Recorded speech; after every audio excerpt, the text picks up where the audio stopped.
Alright, so this next batch of little items, I was kind of half-hearted about wanting because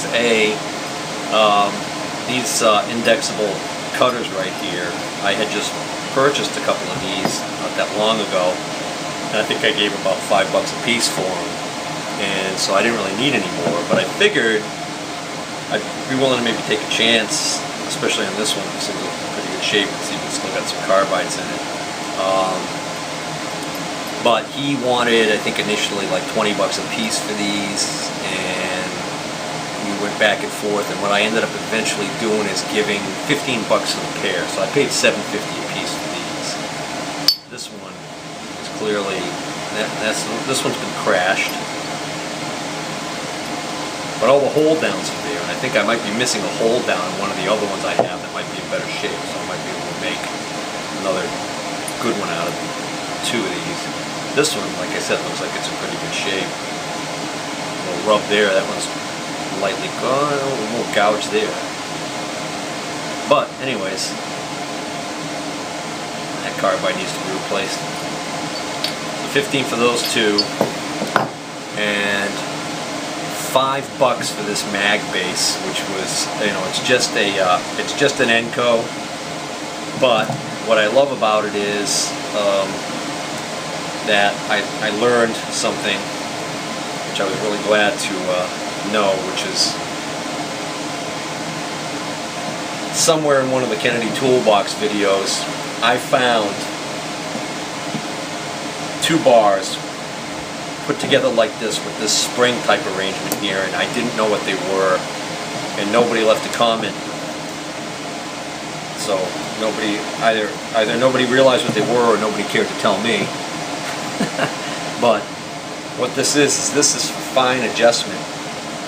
So like the other day when I was trying to measure the taper on the, or the run out on the, no, it was the taper. When I was trying to measure the taper on the spindle bore on the Vernon, I was having a hard time where I was trying to move this to adjust it just right, and it was so sensitive, I was having trouble doing that.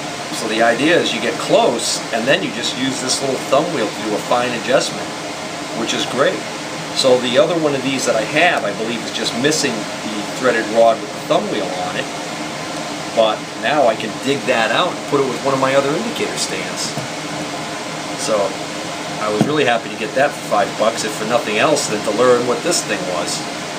I actually misread my own, well actually he was writing the stuff down and had scribbled something, so I had only given $35 for that Flynn R8 boring head.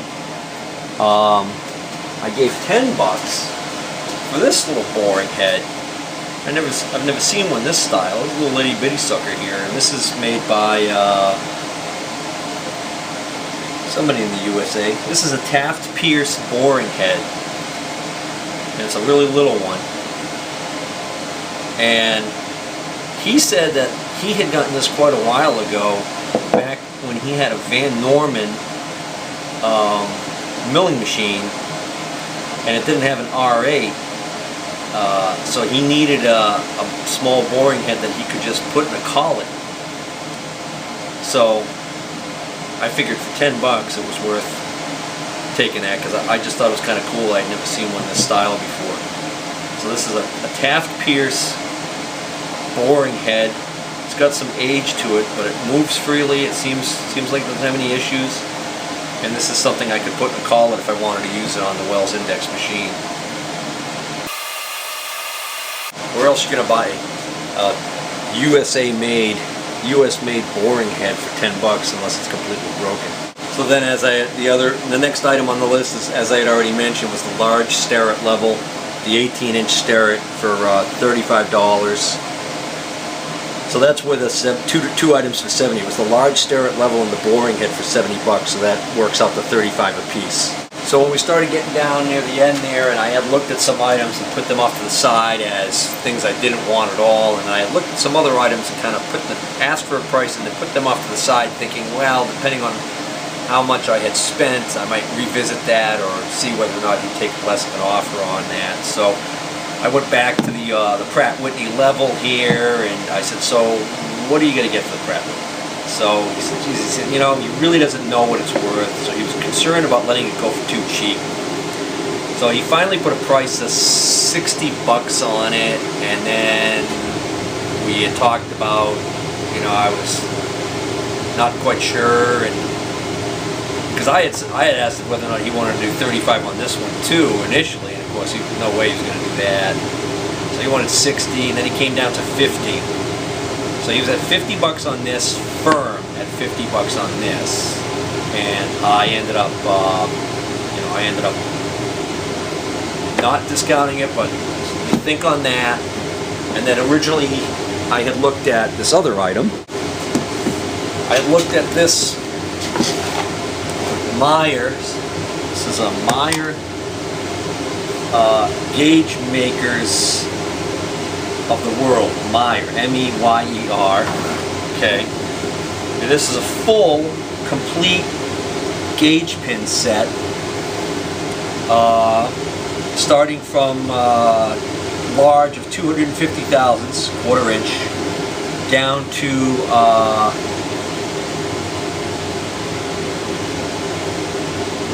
what is that? Down to 61 thousandths. And it's a full set. None of them are missing, and they look like they're in really good shape. And I'm not familiar with what this is worth, or at least I wasn't familiar when I bought it. But I thought, this is the kind of thing that I'm not going to use a lot, but if I could buy it cheap if I wanted. So when I asked initially what he wanted for this, he wanted $80 for this set. So I initially passed on that. Then I thought, well, maybe I'd revisit it and make him an offer. And so this was off in that consideration pile. So when it came down to it, what I ended up doing was I made him an offer. I said, how about the gauge pin set, Pratt Whitney level, and this little level he had already offered me for 35. Well, actually initially 40, but I knew I could get it for 35. So I've got these three items right here for 120 bucks. So that's basically, if he gets his 50 for this, I think what we figured was that worked out to be 50 for this, 40 for the gauge pin set, which is 90, and then I was giving him 20 for this initially, but then he made me come up to 120. We worked it out at 120. Yeah, I think originally I was at 100 or 110, ended up coming back, ended up going to 120. So 40, 50, and 30 for this little stereo. Now the gauge pin set at 40, that's a good deal. The Pratt Whitney precision level here at 50 was a good deal. But it turns out, after I researched it, this little stereo right here was the best deal. And I'll show you that little honey in a moment. So I had originally discounted this lathe because this lathe. I did that in another video too. Called Alright. This level I initially discounted it because of its small little size. This is interesting because on the side here it says 10 seconds equals 0.00058 inches per foot. And this has this nice thumb wheel at the end here to actually zero it in. And it's got the second bubble here. Well, I researched online and it turns out this is a rare level. It's in excellent condition too. He had said that he actually used this one more than the large one. But it turns out this is a rare level. And I also learned something else which I didn't realize, which turns out, just like everything else in the world, there are collectors for pretty much any specialized thing. And there are collectors of precision levels. So, I think the last one of these that sold on eBay brought like close to or just about $200. So that's just wild. So I certainly had no idea of the value of this thing when I was buying it from him.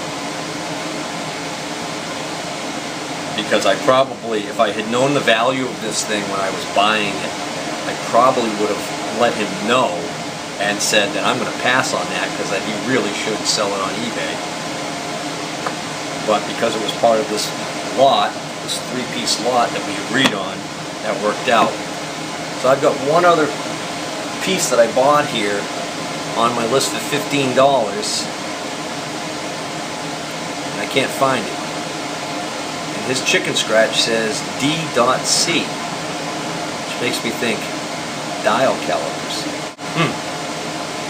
Oh, I did also get a I got an Encode dial indicator, which I just kind of like when I was trying to oh no, I got another item. Here we go. Brown and Sharp Best Test half thousandths indicator set. And it looks like it's almost complete. Now I've got one of these now, but this even has the little certificate with it and the original outer box.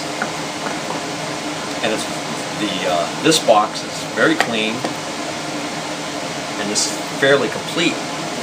Looking all over the place for my other best test indicator, and it was in the Kennedy toolbox right behind me. So there's the one I originally had. You can tell just by looking side by side. This one's been around the block.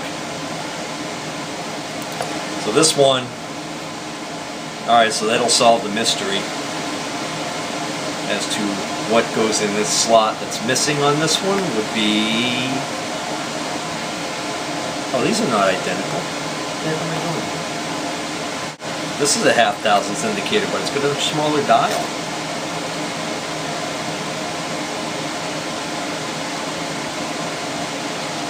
One division is half thousand. Okay. I wonder if these rods were identical on these two. This rod's got the little dovetail that slides right onto the back here. Alright, so. Yeah, that's a match. Alright, so this is going to go right in here. Make that a complete, well, almost complete set, because the only thing I don't know about is what it came with for pins. Well, this is interesting. I've got my curved pin on here right now, and there are two other small ones in the bottom there. This one's got a sharp little pin on it right there, and then it's got a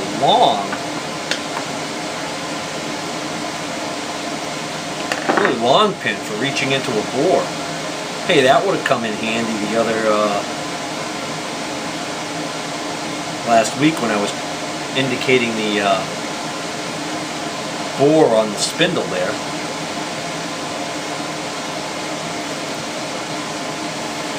Oh, here we go. Here's a little tiny...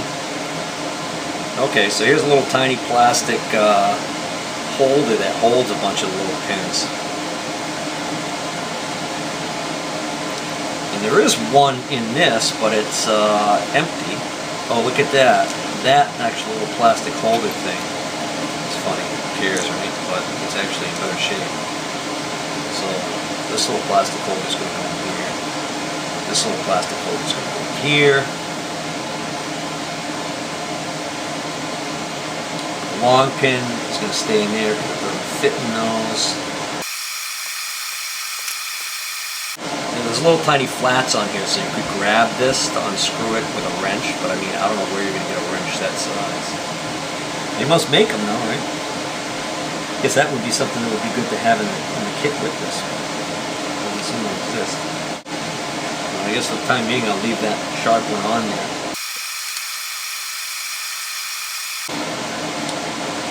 Well, I guess I'm going to keep these the way they are. That's got a large ball. That's got a tiny ball, and then I've got the curved one is on there currently. This has got a tiny ball, short, sharp point, a longer sharp point, another sharp point,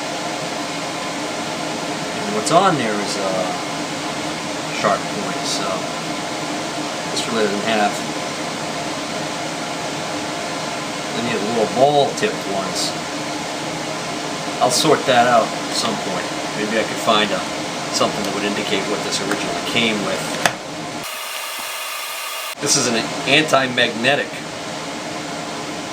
1.5-inch dial, indicator, and carbide contact points. So those little, okay, so those little black colored ones are carbide. So I'm probably gonna keep this one, get rid of this one. For now, I'll keep both of them. Oh, so I paid 20 bucks for this one, which was less than less than what he wanted for it. But at that point, it made it, you know, an even amount. And he said, "Yeah, well," he said, "you've been fair to me on this other stuff." So the gauge pins and the levels for 120. To close that deal, I had him throw in one of the dial indicators. He had several there. He had a couple of SPIs, he had a UASA, and he had an ENCO. Believe it or not, I could have taken any one of them. I took the ENCO because the ENCO looked like it was brand new. The SPIs were kind of dirty and grungy. They seemed to work okay, and the UASA, the same thing. The UASA was the one that was on the stand when I bought the stand, but I knew that he wouldn't take $5 for the stand with the indicator on it. So, anyways. Getting back to what I was talking about, there's a item missing here that I paid $15 for. Don't know where that is. Hey, looks like I found the other items. So I found the dial caliper that I ended up getting thrown in with the group that included the Pratt & Whitney level, the small Starrett level here, and the gauge pin set for 120. That also included this. And this was the nicest one. Condition-wise, this was the nicest and newest looking one that he had. And, you know, if I had needed them, I probably would have bought the 2 SPIs, which is Swiss Precision Instruments, and the UASA, because those are both also good quality. This is actually a cheaper ENCO one, but again, because of the condition being so good, I decided to include that. And then this is the item that I had bought early on for $15, but when he had written it down for me, he wrote it down as DC, and I couldn't make out what he had scribbled there, but he had scribbled Mitutoyo. This is he called it a dial caliper. I got it for 15 bucks. This is a Mitutoyo scale.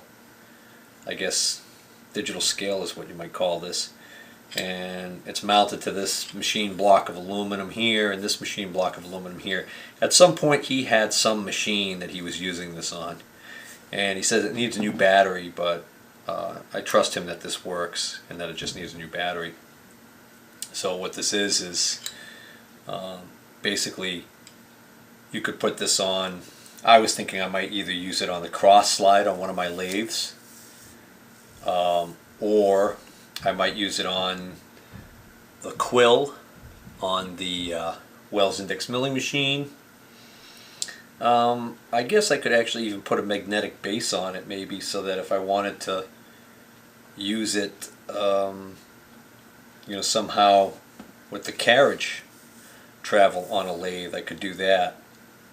You know, set it using magnets into one position, and then you know, I'd have this much travel with the carriage. I don't know. The other possibility is I could also maybe even use it for the quill on the tailstock of the lathe. And there's nothing that says I can't just take this off of this arrangement here and make my own kind of arrangement. But I don't know what this goes for new, but I certainly wanted to take a chance at 15 bucks and find a use for it down the road. And then I didn't buy this at this sale, but I've had this. This was under the seat in the truck. I bought this at a flea market down by the Cape on one camping trip one summer. Might have even been last summer. Totally forgot it was in there when I was cleaning out the truck, and I found it. This is just a plain old C-clamp, which I've gotten several of. I bought this for I think $3, $3 or $5, I forgot. But what I thought was neat about this one, it makes it different than the other ones, is it's got this locking wing right here, so you can actually kind of like lock this, which makes it unique. And then it's got a hand wheel on the end here, so just thought I'd show that before I put it away with the other C-clamps. And that's it. See you next time. This is on the Pratt Whitney lathe. Did I just do it again? Take two.